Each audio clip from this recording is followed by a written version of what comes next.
Okay, so my name is Saul Garfunkel, and aside from telling jokes, I'm the executive director of COMAP and the Consortium for Mathematics and its Applications. And I've been doing this stuff for a very long time.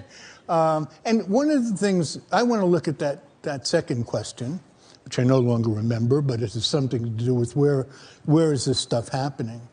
And I think what I want to point out to everybody is we are not alone. I mean, this kind of effort to introduce mathematical modeling as a key in the curriculum has been going on, well, I mean, it's cycled for quite a ways back in England in the 60s. But if you forget about that, you look at the 80s and 90s, and you've got the Dutch curriculum that came out, the Dutch curriculum based on applications. You've got the Danes who've changed their curriculum around. In 2003, you had Germany change completely to a more modeling-based curriculum. And let me tell you, China is going crazy. Now, I mean, what's happened is that there are two really important factors that make this work. One is time. You need time to make this kind of change. And unfortunately, the experiences we've had recently in this country with SMSG, I'm really old, with the 1989 NCTM standards and the Common Core were stillborn because these experiments happened bang, and there was no time for these things to happen and take hold. So just to give you an example, the Dutch took 5 years to write their high school curriculum, a modeling-based curriculum. They took another 5 years to get the tests right, to do this teacher training. And only after those 10 years did a single word get taught. I mean, 10 years. Think about that as compared to what we did with the Common Core, where we hit the ground with all the tests, grade 3 on, at the same time, making some strange assumption that this was going to work. The second important thing, well, I mean, just to complete that thought, Germany in 2003 had this thing called the PISA shock. What happened in Germany is PISA changes the key... What's PISA, Saul? The Program for International Scientific Assessment, or Student Assessment. And this is an exam that's given every 3 years, with every 9 years being the math or science or language being the key topic. So 2003, math was the major focus of PISA. Again in 2012, again it'll be in 2021. This is a test of 15-year-olds. And in terms of the mathematics, it's a test to see how a 15-year-old can deal with the problems of the world. Can you read a bus schedule? Can you go from here to there sensibly? It's not a curriculum test. It's not TIMSS. It's not, don't ask me what TIMSS stands for. It's simply a question. So it's much more of a real-world-based phenomenon, a modeling-based phenomenon.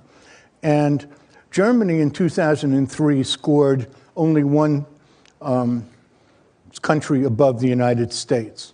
That caused an incredible problems because they thought of themselves as being one of the top math education places in the world. And so they basically said, we've got 2003, next PISA math being the important test is going to be 2012, and they took 9 years. And in 9 years, they had new national standards, they had new national exams, they changed at the local, the state level. Germany has a state system, not so much like ours, but politically it's very important what the states want. And so they took those 9 years to rewrite the standards, rewrite the curriculum, rewrite the assessments, and do a staff development process nationwide. And in 2012, in fact, they found themselves amongst the top, I think, 4 or 5 countries in the world. And those kinds of commitments are incredibly important. And in addition to that, and that's the other thing I want to say, is that the math and math education communities have to be on the same page. You just can't do this stuff and expect something to really happen unless you have the support of your neighbors, of your friends, of the math, the research community, and the education communities. You've got to talk with one voice. I mean, we really screwed up in '89 because the math wars ensued. Common Core had its political problems because testing and curriculum got mixed up in people's minds. But nonetheless, if this is going to work, I mean, it's wonderful what you're all doing. It's wonderful that there are great experiments going on, that people are doing things in their own classes. It's terrific.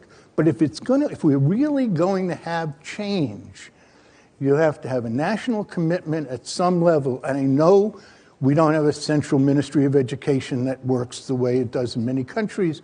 Nonetheless, you need as much national consensus at the governmental level as possible, and the research and education communities have to speak together with one voice. Otherwise, it's just nice experimentation, people doing fun work here or there. I do a lot of work in China. The story that going on what Joe Bowler talked about yesterday, the mathematical contest in modeling is something COMAP started with a grant from FIPSI in 1984, and the first contest was run in 1985. We had 70 colleges, 90 teams of 3 kids each, all from the United States. Somewhere along the line, the Chinese found the contest. Around 2010, we had 2,500 teams. And this year, we had 26,242 teams, of which 25,000 are Chinese, about 500 are Americans, and the rest in about 20 other countries in the world that play. China has committed themselves to getting involved in mathematical modeling. There are, I have a piece of video. I didn't bring it just because I didn't want to scare everybody, but this is the Shanghai School of Mathematical Modeling, high school, city high school, funded by the city of Shanghai.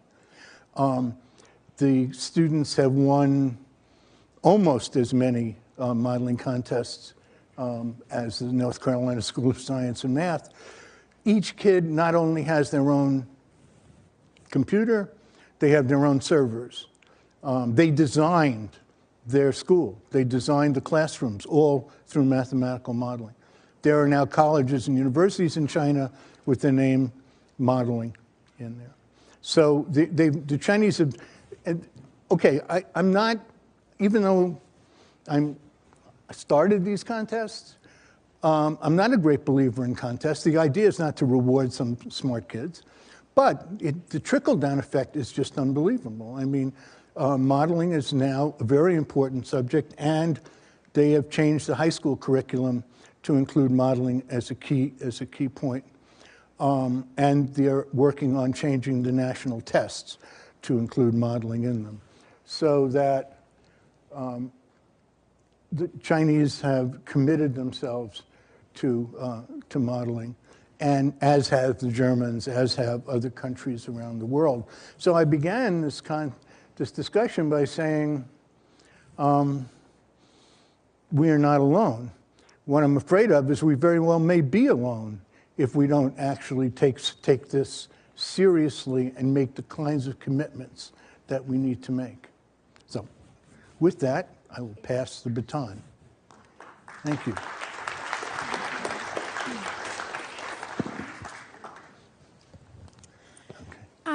Thank you. I'm Erin Turner. I'm from the University of Arizona, and I'm going to highlight really briefly some work related to mathematical modeling that I've been doing with teachers in the Tucson area and in collaboration with several colleagues, Julia, who's here, and Mary and Amy, and we've been working also in schools in the Renton, Washington area.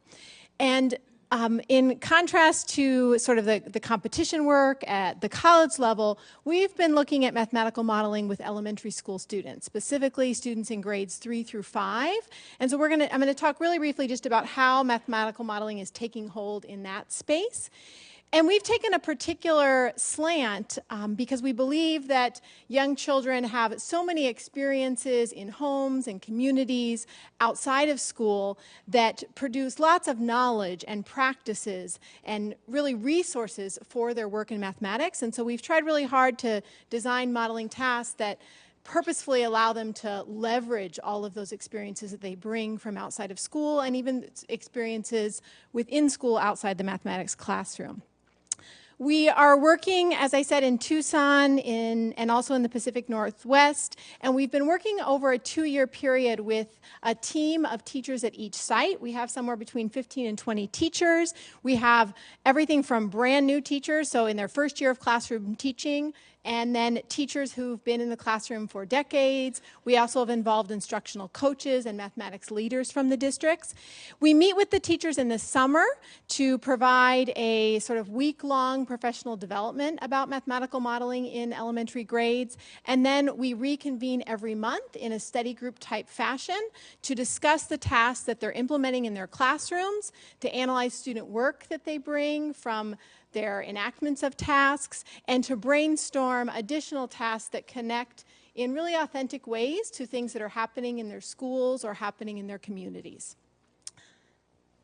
One of our kind of driving questions of this work has been how mathematical modeling creates a space in the mathematics classroom to allow teachers to get to know students in meaningful ways. So to allow them to connect the mathematics that they're learning at that grade level to the experiences that children have outside of school, to their cultural knowledge and practices.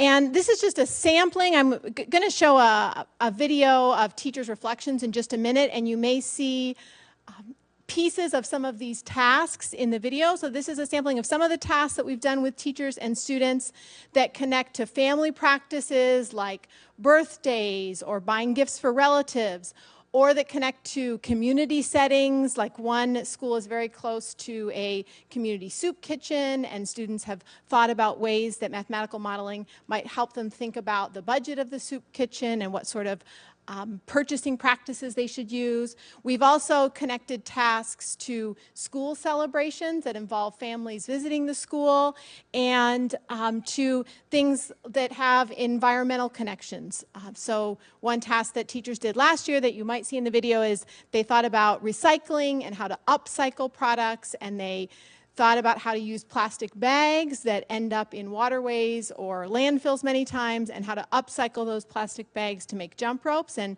children built models to think about the number of bags they would need to build sets of jump ropes for different schools.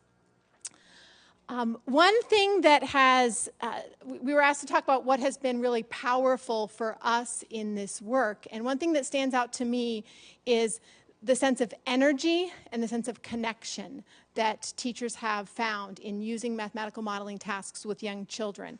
And so the video that I'm going to share speaks to those points, and I want to apologize in advance for the low resolution of some of the images. We had a reflective conversation with teachers at the end of the first year of work, and some really powerful statements came out. And so the audio that you'll hear is from those reflective conversations. And I added some images just to help you visualize what teachers were saying, but they're not always high resolution. So thank you for your patience with those.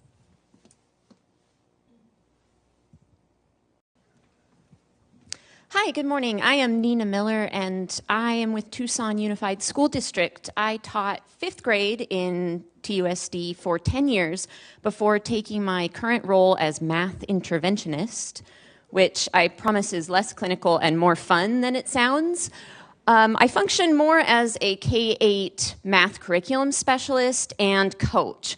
I coach both teachers and students, so I help teachers with their instruction, with their planning, with finding resources and tasks for their students, but I also coach math teams.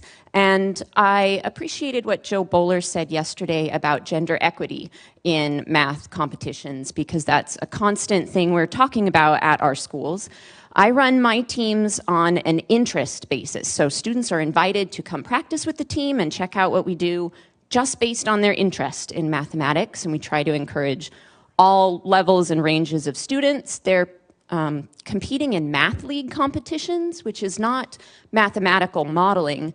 They are closed problems. But one team that I have right there, my Borton team, is fresh off of a win this Monday. They came in first place overall in the district championships.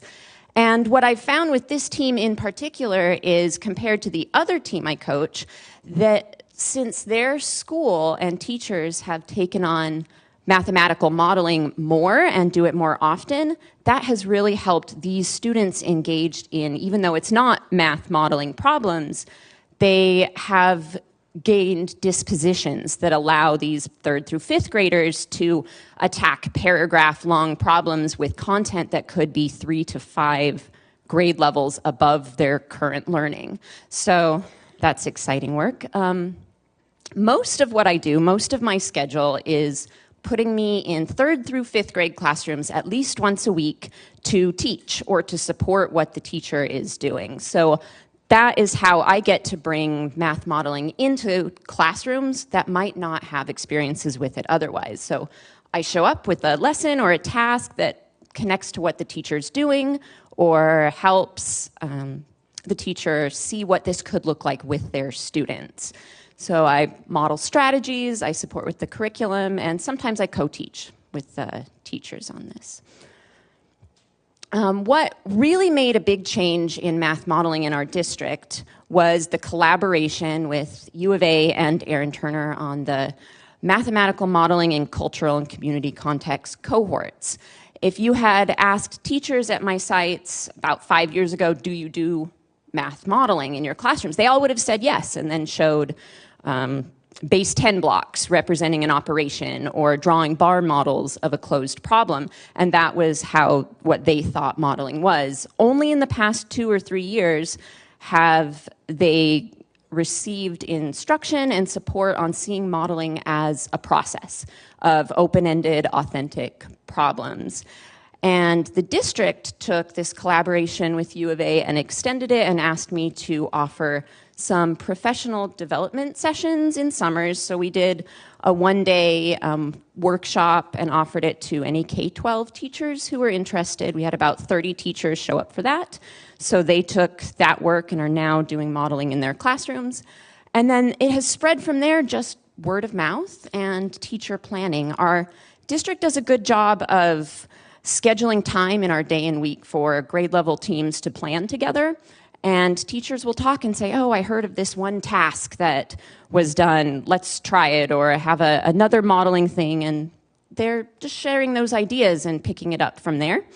And there is a hunger or a desire for more authentic, real-world math in the elementary school classrooms. Our curriculum has kind of narrowed what teachers are doing. It's become very scripted with a very set testing schedule, and so there's a desire to move outside of that with something more authentic.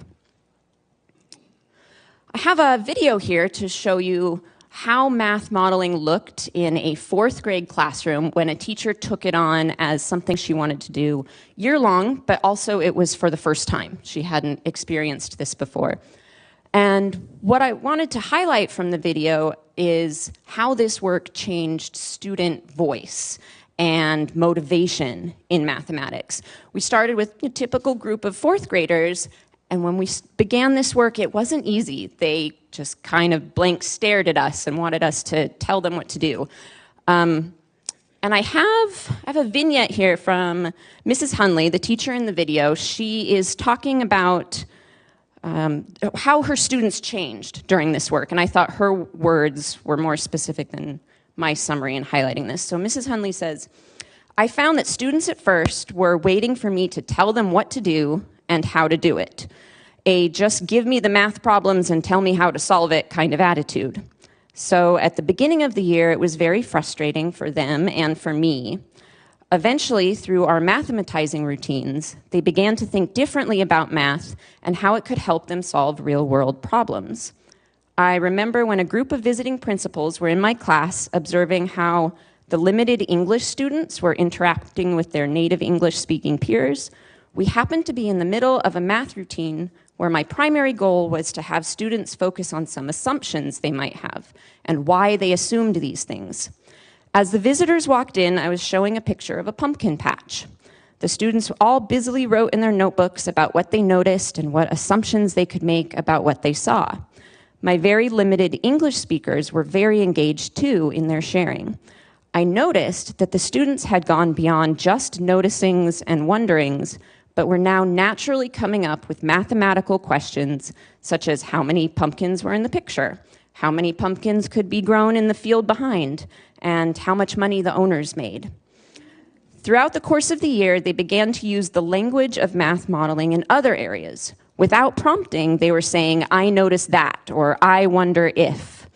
They even made assumptions about what they viewed, and not only that, but they held each other accountable for what they assumed by asking each other why and how questions. They also became so creative at solving problems, even when the mathematics involved was just out of their reach. All this from a group that was unable to ask any questions or start any problem at the beginning of the year. So with that, I'll show this video.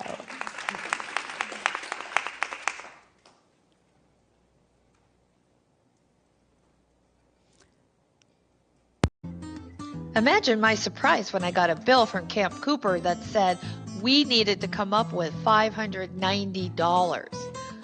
I was surprised, so I brought it back to the class to figure out ways that we could earn money.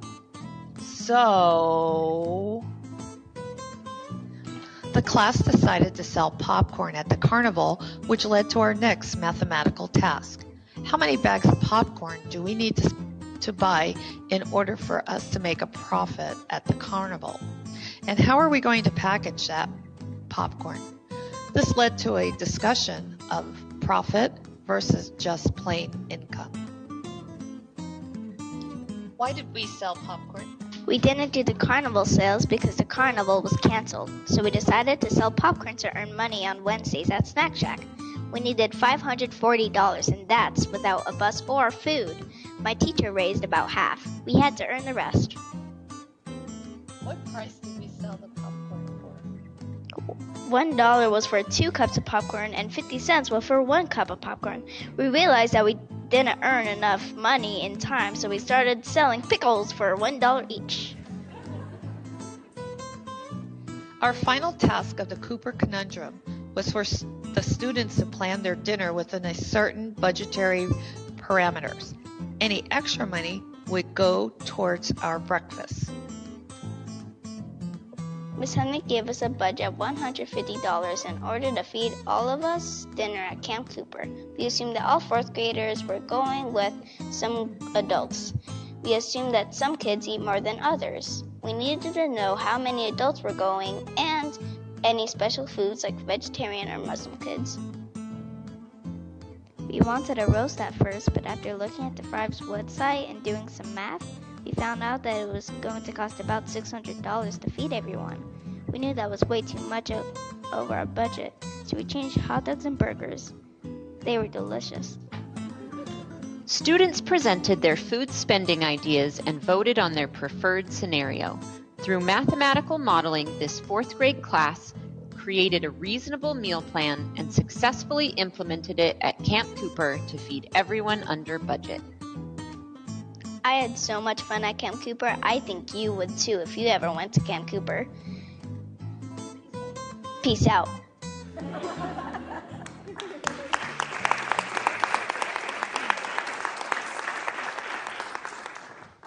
I just wanted to conclude with how powerful it was that a group of students that struggled asking any mathematical questions at the beginning of the year ended up asking such mathematical questions during the year that it drove all of the work that we did in math modeling. So the questions were authentically student decided.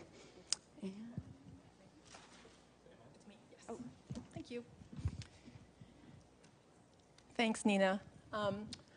I'm Annalise Salcedo. I'm going to tell you a little bit more about myself, but I'm curious to see who's in the room, and I think it's about time we stood up.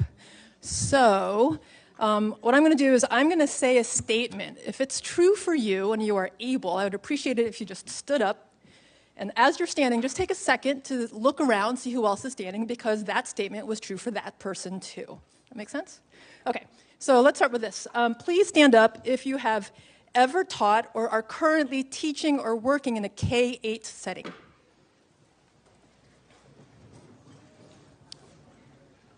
Oh, that's pretty awesome. Look around. Is anybody surprised by how many people are here standing up? That's kind of cool. Okay, great. You can stay standing if this applies to you, or sit down if it doesn't. And then if this next statement applies to you, please stand up. If you've ever taught or are currently teaching in a 9 through 12 setting. So some people are staying standing. K through 12, that's a great skill set. Okay, looking around, seeing who your cohort colleagues are. Thank you. Please stand up or remain standing if you have ever taught or are currently teaching in a college 13 to 16 setting.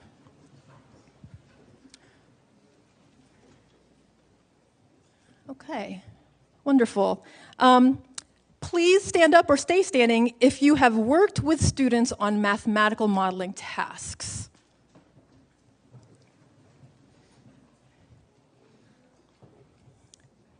Great. Thank you. Please stand up if you are currently working in industry. Woohoo! It's great to see. It's good to see who's around, and that's wonderful to know your context. Okay, please stand up if you can recall a time you used or taught mathematical modeling in your current job. If you've used or taught mathematical modeling in your current job, please stand up. Okay, great. Remain standing if you can recall doing mathematical modeling when you were in graduate school or in college.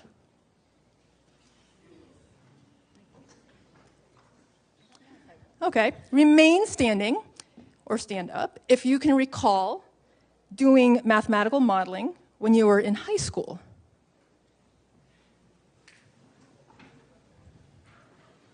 Numbers are dwindling, I'm just curious. Okay. Stand up or remain standing if you can recall doing mathematical modeling when you were in K through 8. Okay. That's great. That's super interesting. Thank you. You can all have a seat. One of the reasons I do that is because it's good to stand up in the middle of a session. Also, just to get a sense of who's in the room. You're hearing a lot from us, and hopefully you'll get a tidbit from everybody here that you hear from today.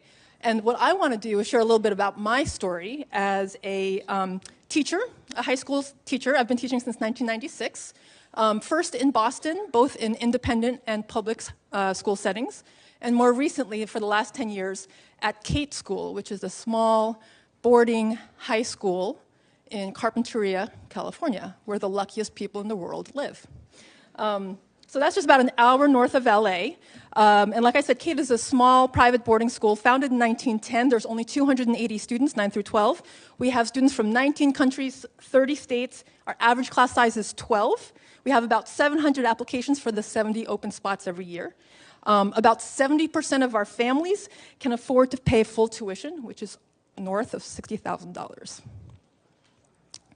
Yeah, so I work in a pretty unique setting. What else makes it unique is that I get to be the chair of a highly functional, highly collaborative department of 8 wonderful math teachers whose tenure at Kate ranges from 1 year to 42. Okay, all at Kate. In this incredible educational setting, I get to teach Algebra 2, Pre-Calc, and calculus. And I never did a mathematical modeling task until 2014. Okay, so about more than almost 20 years into my teaching, right? So I want to share a little bit about my story, just as hopefully an inspiration for those of you who are teaching, who weren't taught the way you'd like to teach, right? And who are looking for resources to get started on this journey. So these are, in 2014, I participated in the Exeter program, the Anya Greer Technology, Math and Science Technology program at Exeter. And there I took a mathematical modeling course with Maria Hernandez. And then I just followed Maria around the country for the next 5 years. And I'm still doing it. So if you want mathematical modeling to take hold, find a mentor, right? Find a mentor, follow that person around, and continue the professional development. The North Carolina School of Science and Mathematics does a conference every January. It's a fantastic day-and-a-half conference, biggest bang for your buck. And again, that school focuses on mathematical modeling, so I was able to bring a lot of problems back from that one weekend in North Carolina. So that was 2014, that was 2015. 2016, summer of 2016, I was able to participate in an MAA-sponsored prep program. Hopefully we can get those back. But that was a week-long, really inexpensive opportunity at the University of Nebraska, working again with Maria and Dan Teague on mathematical modeling problems all week long. Now, 3 years in, starting the first year, I just did a little bit every year. So we had this great comment this morning from one of our colleagues saying how mathematical modeling allows us inroads to huge problems, right, by one step at a time. What I hope you get from me in my little 3 minutes here, 5 minutes, is that mathematical modeling can seem really overwhelming in the same way that these big problems can seem overwhelming. And just multiple exposures, finding a mentor, small steps, little professional development every year can really help it take hold in your classrooms. And like Saul said, we need a national charge to make real progress as a country in this, but we can't wait for that to happen before we do it in our classrooms. So after the Mathematical Association of America, the prep program, I attended the SciAm Conference on Applied Mathematics, and every 2 years, I believe, they have a high school workshop component, and they had one on mathematical modeling, which was awesome. Again, access and exposure to more tasks where I was able to participate as a student, share my experience, and also continue to build a network. Finally, probably one of the most important things I was able to participate in, and if you're interested, we should talk to Rachel, is the Math Modeling Hub Faculty Mentoring Network hosted on Cubes. For the whole 2017-2018 school year, we met on Zoom calls once an hour every month. Greta's nodding because we were just talking this morning about how important that opportunity was for us to build a cohort, to brainstorm ideas, to share resources, and to, again, not feel like we're doing this by ourselves. So as a result of this professional development in my life over the last few years, I was able to bring it to my department. Every year, I'm adding more and more mathematical modeling tasks to my students' experience. This year, Maria actually came to our school, taught for a full day with our students, led a workshop just for our faculty, who were then inspired to try it in their own classrooms, right? So this is just pictures of them. I like sharing this bit that a student sent to me after a task that we did, and it was an email. She wrote, "Hi, Ms. Salcedo, I couldn't wait to show you because of this beautiful pattern that suddenly became so clear, and it's quite beautiful." She goes on and on and on and on. And she talks about how using the work of her classmates to make sense of some of her findings as well. She wrote this on a Friday afternoon after class, and she says, "I'll see you on Monday." So this is a kind of excitement generated by these rich tasks. And the students can't wait to share it. So what's moved the needle with respect to adoption of mathematical modeling in my context? The 10% rule. Maria talked about it yesterday. Permission to start small and to celebrate the small things that I've tried in my class. 10%. If we start in 2014, this is a great exponential growth modeling problem, right? How much is my class different now compared to was in 2014 if I change 10% every year? About 60%. So that's exciting. Another thing that's moved my model is the multiple exposures to modeling tasks, right? To just keep trying it, keep putting myself in the position as a student. And to, some people have different thresholds for when they'll feel ready to do it with their students. For me, I know it happens to be a high threshold, so I do these problems over. I try them in different contexts with colleagues and then with students. Finding a mentor, join a network, follow Maria around the country. And then finally, student reflections. Don't forget to ask students what they think and how it felt for them, because those are the most inspiring words. You hear over and over and over again how the best part of their experience in your classroom was the mathematical modeling. The questions I continue to wrestle with, the balance between open versus closed tasks, right? The open tasks take a lot more time. And in some cases, the ones that we've practiced and the ones that we've had access to over this last day and a half, as a high school teacher, I'll say it, they don't seem especially content-rich to me, some of those tasks, right? And for me, that next question is something I wrestle with, the emphasis on content versus the mathematical modeling. And I understand that mathematical modeling is now a content standard in high school, but, I'm trying to give an open disposition to it. It's a challenge, it's a tension. And that's definitely something I continue to wrestle with. And I have this whole list really gets to that last question, is how do I best use the time, right? I have a limited amount of time with my students. How do I best use it in our high school curriculum? Because the modeling takes time, it's worth it, but there's a balance because my kids, I'll tell you, one reflection I didn't share is I asked them after the last modeling task about the value they found in it. And a lot of students talked about the value of learning to make assumptions, of working in a group, of testing their assumptions, of being able to iterate. A couple of students said, that was valuable, but it's not going to be on the test, is it?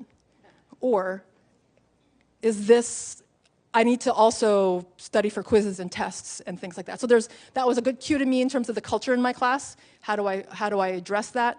But it's a tension that our students really feel, and it's a tension that I feel as well. So if you have, ideas about how to help me wrestle with these questions, we're here for the next day and a half as well. And these are live for me, and I hope they're live for you, and I look forward to engaging with you on these questions. So thanks.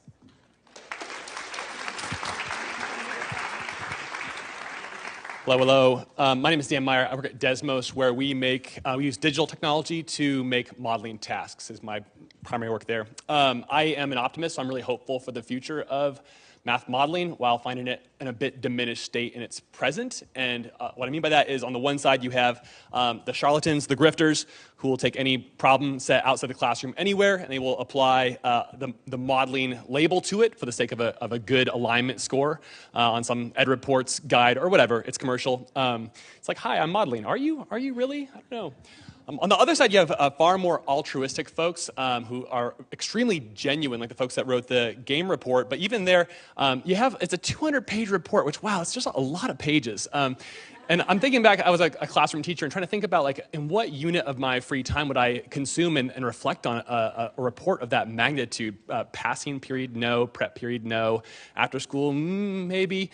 Summer, maybe. During a grant-funded summer workshop through one of the universities here, probably more likely. But it's enormous. And more troubling for me is that it leans throughout very heavily on adjectives like real world, messy, open, and genuine. This is all throughout the report. Words which have no shared meaning. These are adjectives which have zero shared meaning, none. They're not binary, they're continuous. And if you ask any of us in the room to look at any given modeling problem and ask ourselves, like, how open is this really? We'd all have different answers. What that does is all this serves to put mathematical modeling out of the reach, onto a mountain, away from most mortal teachers, is my view. So what I want to do as we think about some serious questions here is to challenge what we currently think of as modeling and expand the current neighborhood into which we confine it. So here is a number in a sequence. What might the next number be? Your thoughts? 2, perhaps you're thinking about cardinality, counting, 10, powers of 10, I don't know. These are all fantastic early ideas about this sequence. The next number happens to be 2. What might the next number be after this one? Lots of possibilities. 3, 4, continuing counting with 3, 4, perhaps powers of 2, I don't know, happens to be 3. What is the next number after this one? What might it be? 5. And so here, what do you think about for 5? What are you thinking about with 5, actually? And so we can keep on going with this, and you're feeling like perhaps some more confirmation about this, maybe not. Now our model has moved back a step, and we're not sure what's going on. What might the next one be in the sequence here? 11, and you're thinking about, I don't know what here, but it happens to be 10. And now it's going on. What might the next one be? 13, and what do you think about for 13? What do you see happening in between the numbers here? Next one happens to be 13. The following one might be what? And the voices, such as they are, not everyone's talking, I get that. The voices are a bit more confident here about 17, about 21. What I want to pose to you is that this is mathematical modeling. This is. And very few people here would agree with that, I suspect, having participated in some conversations, but this is absolutely mathematical modeling. You had an early idea about what was going on. You applied that idea, you put that out there into the world, and the world came back to you and said, not quite. And you revised that idea and applied it again, and then you had confidence you knew what was going on, and you various pleasure centers lit up in your brain, as they do for the folks who assemble here, just like that. That is mathematical modeling. It works for abstract sequences of numbers. It applies there. It applies to enormous abstract concepts such as, again, this is the pattern. It came into focus for you basically slowly over time, and it's similar with huge ideas like love, for instance. Like your early ideas about love are informed by your childhood, your parents. This is love, or this is definitely not love. Your parents, and you go out in the world as a young adult and you apply those ideas. You put them out there and you work with them as a young adult, and then you realize like, oh whoa, this is a very limited idea of love that I have currently. There's like lots I don't know, and your model sharpens a little bit, and then. Like you have that like first really traumatic breakup or whatever, and then all of a sudden you're like, whoa, I'm way far away from understanding what love is. And that also is modeling. That's the process of modeling. So what I'm trying to say is that the conversations that I hear in this room and really just everywhere about modeling is that modeling is a subset of mathematical learning. And we're concerned, all of us in here, in this panel in particular, about how to integrate modeling into the demands of the rest of the school year. That there's modeling here, and there's other stuff here, and we got to figure out how to like slowly expand bit by bit this modeling circle until it's the whole thing.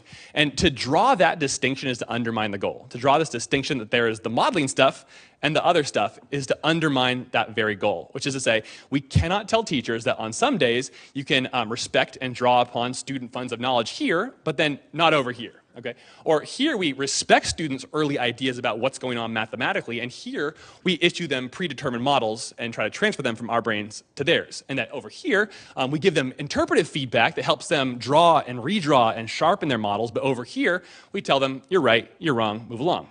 We can't do that. And so what I'm trying to say is, I'm not even saying this right here. This is true. I think this is true right here. This is not the extent of what I'm saying. What I'm saying is not just that all of math learning needs to be modeling if we're going to break it out of just a niche concern for teachers, but just that all learning is modeling. It's all modeling. I'll take that. I'll take that. And you too. I see you. I hear you. And I mean, it's true that we are right now modeling our understanding of mathematical modeling, are we not? Like we all came in here with different ideas about what this thing is, and we're all having experiences and hearing things and having conversations, and we will all walk out of here with that feedback, with a different idea about a different model on mathematical modeling. And I'm very excited to participate in that process with you folks right here. Thanks. It's over to you now.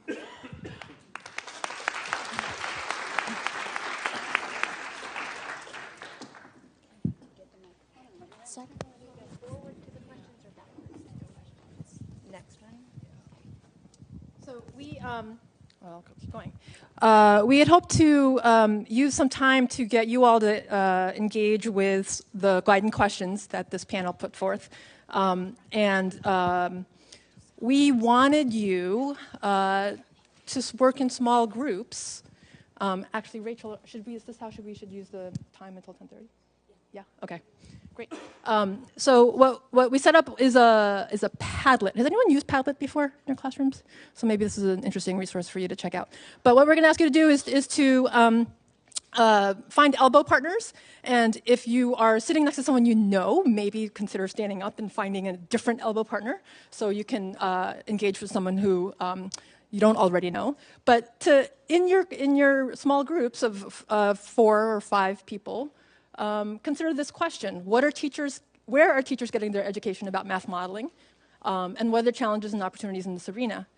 If on whatever device you have, you go to this tiny URL, you will access a space where you can capture your small groups' conversations. And then this will be like a public bulletin board that everybody will have access to. Okay? Yep. Yes. Yep. K's, and it's wherever your context is, right? So this panel was K to 16, and whatever your context is. Yep. Sure. Does that make sense? Okay. Great. So we have 2 questions. She'll put the URLs on the board.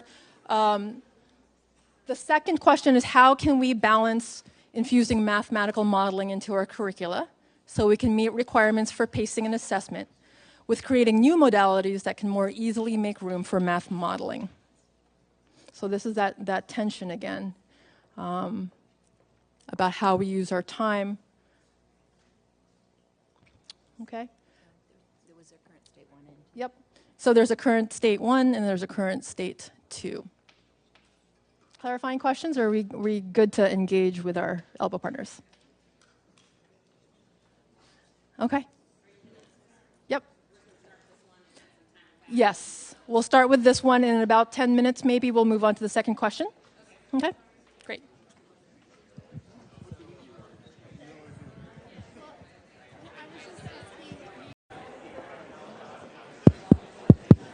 Hello, hello. Hello, hello. I'm experimenting with you. I wanted to see if just the knocking would work. It didn't work. The singing works better, just so you know. All right. So we're going to move now. I think we have 2 mics, so I'm going to give someone else a mic to carry around. Okay. I've got a mic in my All right, so we're going to open for questions and comments, thoughts that were provoked by the panel. And so you can ask the panelists a question. You can respond to something they said. You can share something your group responded on the Padlets, and we'll have the Padlets available. We'll save them, and we'll share them on the site where we're sharing other things. Rachel, we'll start right here. Okay? So we saw lots of different tasks, different kinds of mathematical activities presented by the panel, including a number sequence. I would say that these are qualitatively very different in terms of their limitations and their affordances. So I'd just like to hear anyone on the panel respond to the question, what is gained and what is lost by lumping them under the same umbrella term? Right, because we heard this statement that this is also modeling. What do we lose when we call a number sequence modeling?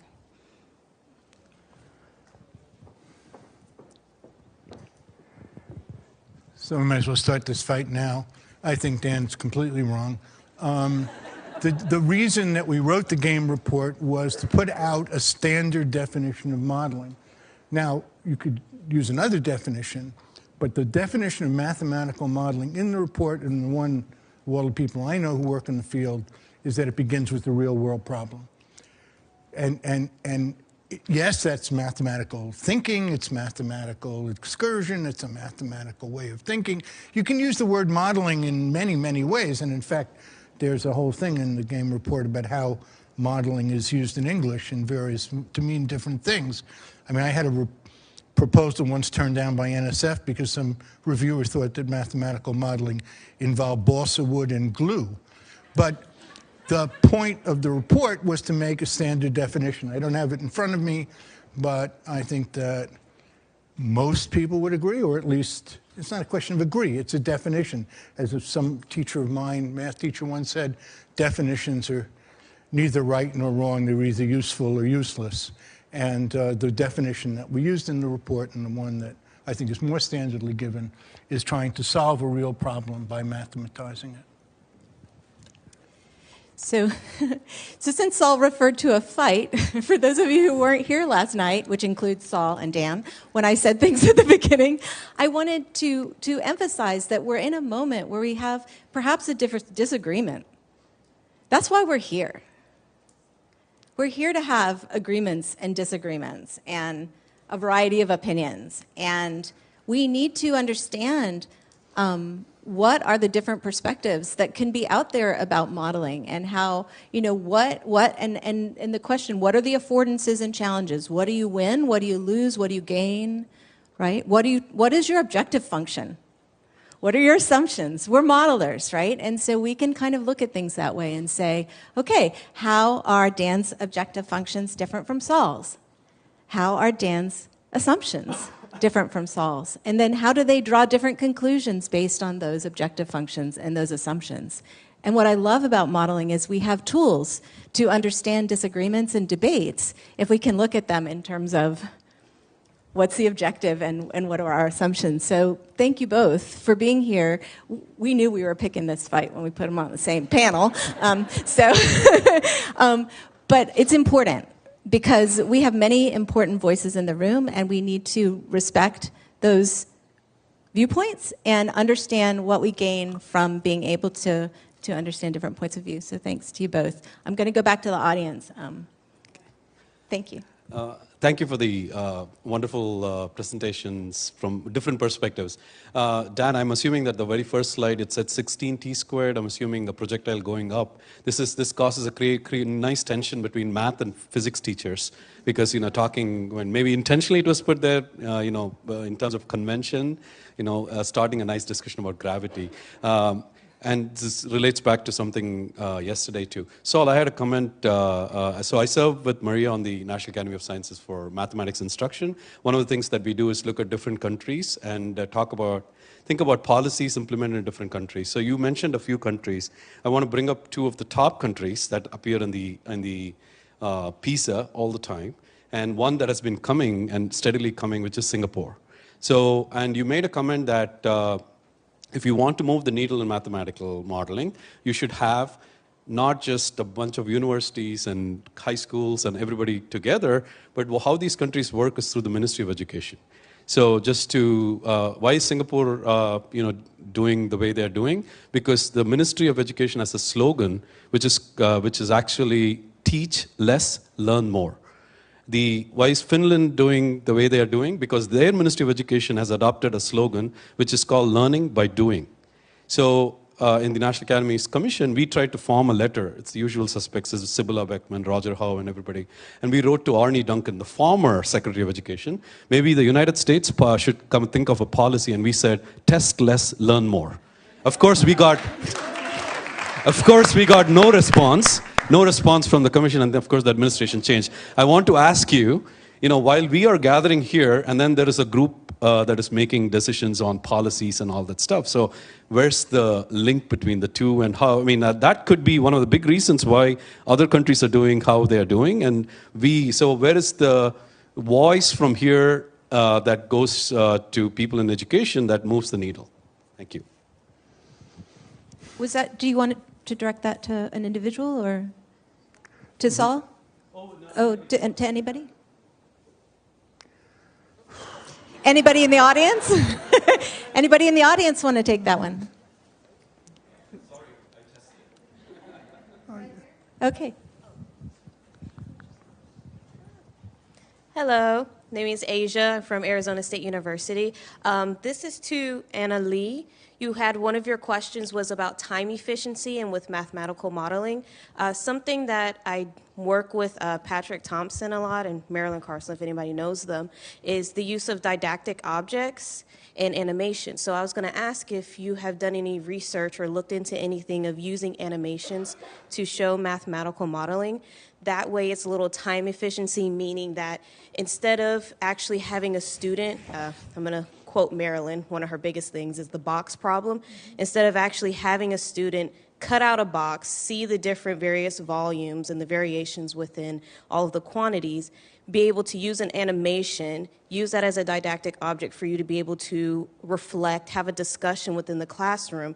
That way the students can be able to actually have something realistic or something real in their mind to think about. And so I was going to give that just as something to use.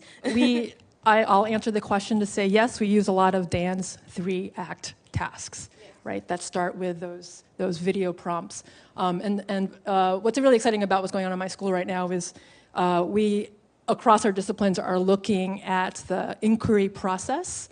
And across our disciplines, history, math, and science, we all start with something to observe, and then something about which we can start to ask questions. So yes, we do use those animations. They're great. When I first started, we had them cutting out boxes, but we don't do that anymore. So yeah, that is definitely a time efficiency. But it's I guess it's, I just was in this little exchange with Dan just now. Like, it's all great to say all learning is mathematical, all learning is modeling, all math learning is modeling. But what does that look like on an everyday basis? Right, when the students need to practice using their trig identities or learn the various functions that prepare them for calculus. I would love to, I'd like to think that I ask my students to do mathematical thinking the way you were describing here. And sometimes that intersects with mathematical modeling, the way Saul describes. And all of that, those decisions have to be made again based on how do I want to best use my time. I can't stand up here and sit up here, I guess, and not quote Henry Pollack a few times. So Henry has two things that, well, his favorite quote is that all systems operate optimally. You just have to figure out what they're optimizing over. And so my best example of this, he got a flyer from the supermarket. We all get them, and it had size 5 grapefruits were 89 cents a pound, and size 6 grapefruits were 69 cents a pound. And the question was, well, why? What's a size 5 grapefruit and what's a size 6 grapefruit? So he went to the supermarket. Well, it turns out there's a universal grapefruit crate. And if you can get 5 grapefruits in there, they cost somewhat. But if they're too big and you can get 6 in, that's fine, but if the grapefruits are too big and you can only fit 5 inside this crate, that's a size 5, and that's why they cost more, because they're bigger. And then, of course, the real question was, what's the optimal, what's the size of the universal grapefruit crate? And how in the world did they figure what that should be? And that's about shipping and refrigerator cars and all sorts of stuff like that. So just from looking at the world, you have a very interesting geometry problem, and a very interesting optimization problem. So I think I want to say one thing. It's been asked, which is, I think it's a false question about the time you spend doing modeling and the time you spend teaching mathematics. The time on task that one does in a real modeling problem is so much more useful in terms of teaching the subject that the issue of whether you covered a laundry list of mathematical topics that somebody came up with, which probably only made sense 100 years ago, you learn the technique better if you see the reason for doing it. We tried in mathematics modeling our world. Let me give one example. So we introduced the following question. You have 2 students and you think that they are taking drugs. And the question was, should you pool the samples at what percentage of drug use, so say anabolic steroids, to be safe. Should you pool the two samples and test the pooled sample versus testing them individually? Okay? And I won't go through the example. It's a very nice one, though. Well, it leads to a quadratic. And it leads, by the way, to a quadratic x cubed minus x plus 1 equals 0, which you can't factor. And that's the first time they see a quadratic. It's the first time we introduced it. And it was a solution to a real problem. It was a real question. And for those of you who ever take a blood test for any kind of disease, almost invariably your blood is pooled. The Olympics, for steroids, they take 5 athletes and test them together. Tests are expensive. It's much better to do 1 test than 5 tests. So, and because most of them are negative. But anyway, the point is, you teach quadratics that way. You start out showing a real need, not some farmer who's got a fence around a pasture and should it be square or rectangular? But you have a real question like that. And by the way, you got 3 kids, you got a cubic. If you have n students, it's unsolved. I mean, the problem is really, really nice. And you get some very deep mathematics very quickly, and students see an absolute need to know it. And I would argue if you can't find a use for it, if you can't find a reason to study it, it shouldn't be on that laundry list.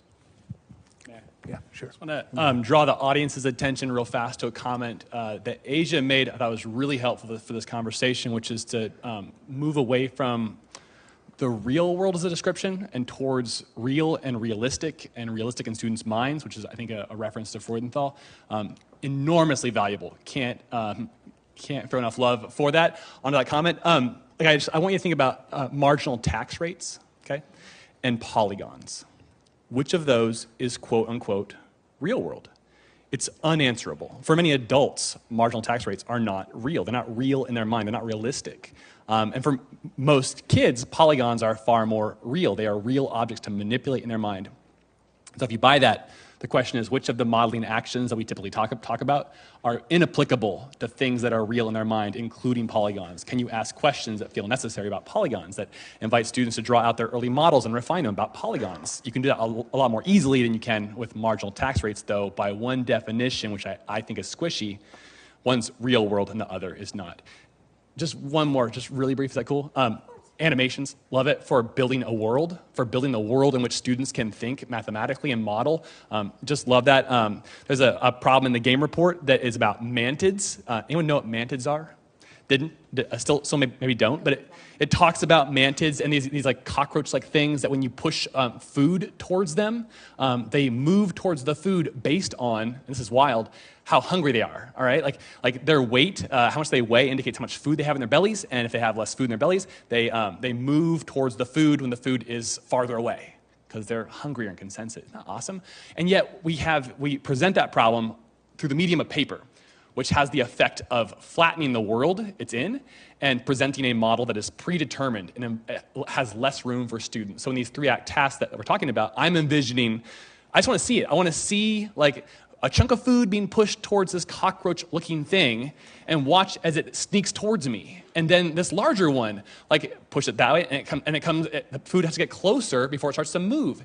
Can you imagine the conversations and the mental activation that involves students in with multimedia as an asset instead of printed paper? And thank you, both of you. And a little later, we're going to have a lot of stories that we're going to have generated mathematical modeling tasks from. And those stories aren't necessarily, they may be real to the child who hears them, right? There may be an imaginary world that is created by a story that can be very powerful for young learners. And so this question of what's real to whom is the community and cultural context part of what we're talking about. And so what is a context? Is for the modeler that feels tangibly real? So I think we're hearing different perspectives on it, but I think we can come together and say that we may be looking for things that feel real to the learner who's trying to engage the task, and they feel some connection between the mathematics that they're doing and meaning for them. And so I hope we can sort of find a middle ground there. And I see one, where are you pointing? Okay, one here, and then maybe we'll move to break is next. Is that right? Then we'll move to break. Thank you. Thanks. As a person who does professional development, my question is about what do teachers have to do in order to support modeling? And I hear a lot of discussions about tasks. What are the appropriate tasks, etc. But once you get a task that's, for whatever purposes we could agree is modeling, then what do you do with it? How do you establish norms? Or what are the kinds of things that teachers do to support kids in doing modeling? Right? And what if you don't have that modeling task? Can you still do modeling? Like, what are the things, what are the pedagogical things that they should be doing, right? So I guess I have a question about that, and it's open. Teachers can maybe answer first. So some of the work that we've done with Erin is developing routines in classrooms that teachers can do with students that help them mathematize the world. So those routines are just presenting a situation or an image and asking what they notice, and then asking what they wonder, and guiding those wonders into becoming mathematical questions, and then taking the wonders of students and seeing, can we find an answer to those? We've also done some work on routines that help students, younger students, see what assumptions are, how to make assumptions, why you're making those assumptions, and how those assumptions affect your work. Is there anything you wanted to add to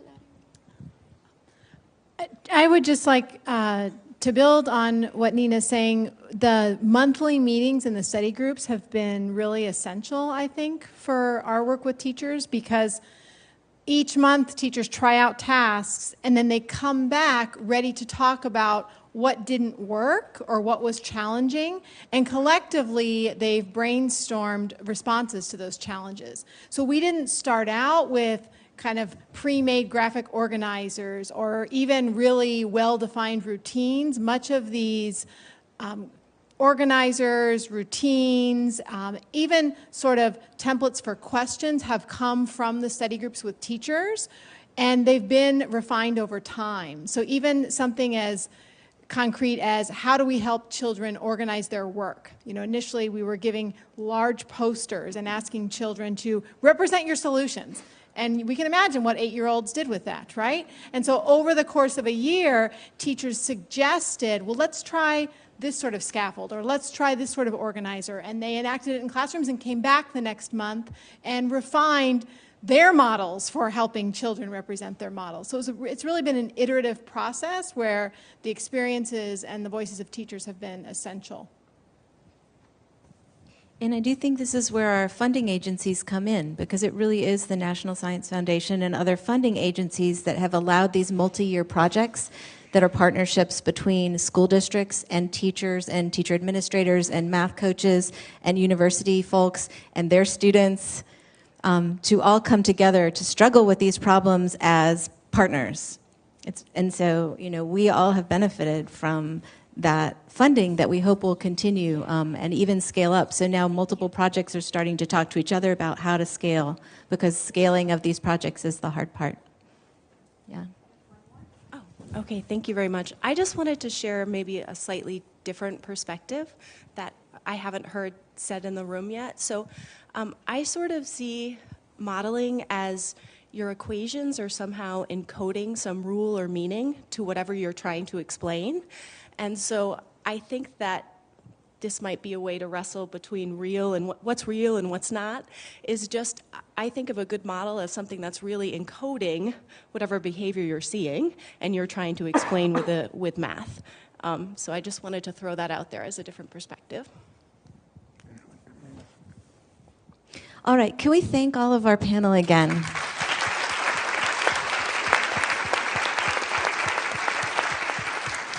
And we're going to move to break, and break is until 10:30. No, sorry, it is 10:30. Break is until, that is the beginning, 10:55. We'll be back right at 11. We'll begin panel 3. Thank you. Panel 3.